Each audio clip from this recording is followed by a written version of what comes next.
The main issue with the Ford Flathead V8 was its poor airflow due to the design of the valves being positioned on the side of the cylinder block, causing air to take inefficient paths to reach the combustion chamber, resulting in low power output and poor fuel efficiency compared to later overhead valve engines. Essentially, the air had to make sharp turns to enter the cylinder, limiting its ability to breathe properly. The exhaust ports had to pass between the cylinders, transferring more heat to the block and requiring a larger cooling system.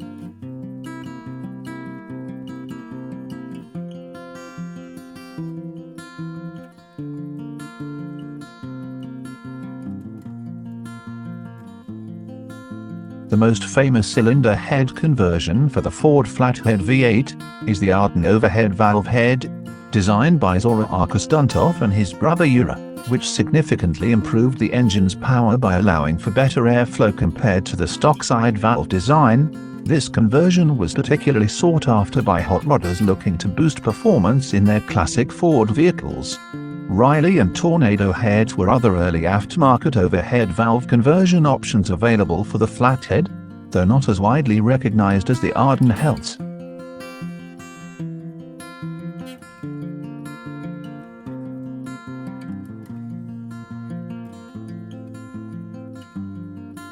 The Arden heads feature a hemispherical combustion chamber design, which optimizes airflow and combustion efficiency, transforming the Flathead into a more powerful engine. By moving the valves to the top of the engine, the Arden conversion significantly increased horsepower and torque compared to the stock Flathead configuration.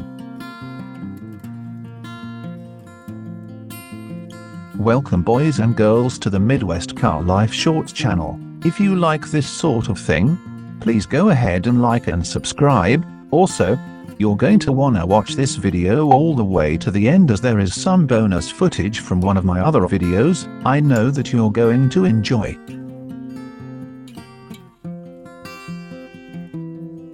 The early engines had issues with cracking, oil starvation, and overheating.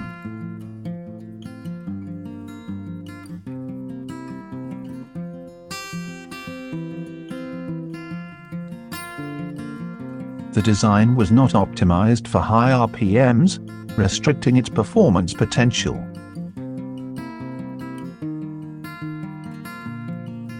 Despite these drawbacks, the Flathead V8 excelled in certain areas.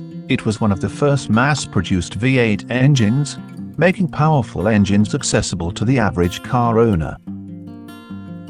The simple design made it relatively reliable and easy to maintain. The Flathead became popular in the hot rod scene due to its potential for modification and aftermarket parts. The Ford Flathead V8 engine was a revolutionary design when it was introduced in 1932. The Flathead V8 had a single camshaft. It was compact, allowing for a large displacement engine in a small package. Ford produced the Flathead V8 until 1953, making it one of the company's most important developments. The Flathead V8 was the first affordable V8, and was known for its bang-for-the-buck performance. The Flathead V8 was a staple of hot rodders in the 1950s and remains popular with classic car enthusiasts today. The Flathead V8 is considered the forefather to the American V8 scene.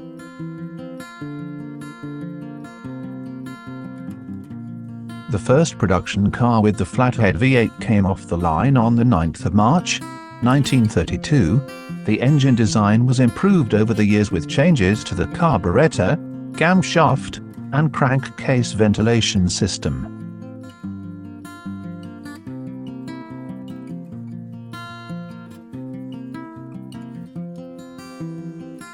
In 1948, Ford released a new large truck version of the Flathead V8 that produced 145 horsepower and 225 foot-pounds of torque.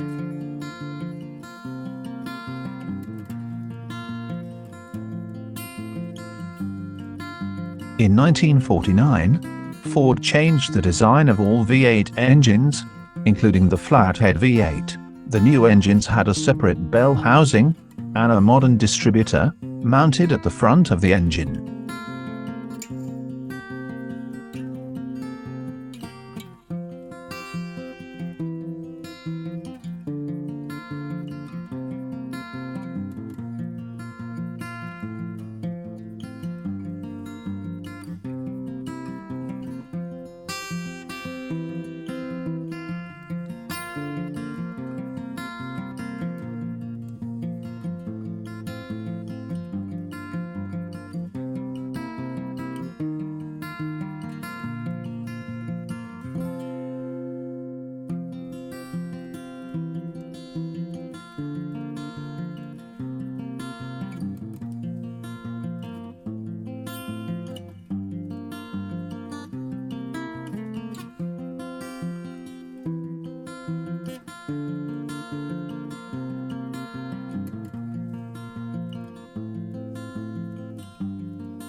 So I mentioned earlier in the video that there was some bonus footage at the end.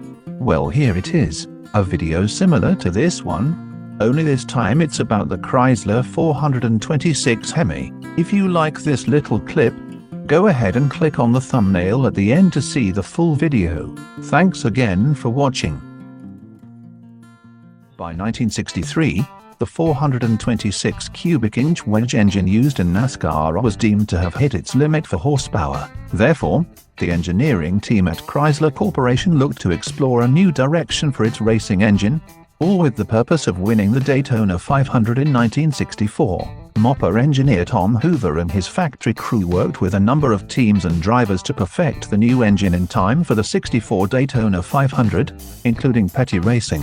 The efforts by those engineers and the work by the teams paid off, as Richard Petty, in his iconic 43 Petty Racing Plymouth, led a 1-2-3-5 of the final finishing order for the race.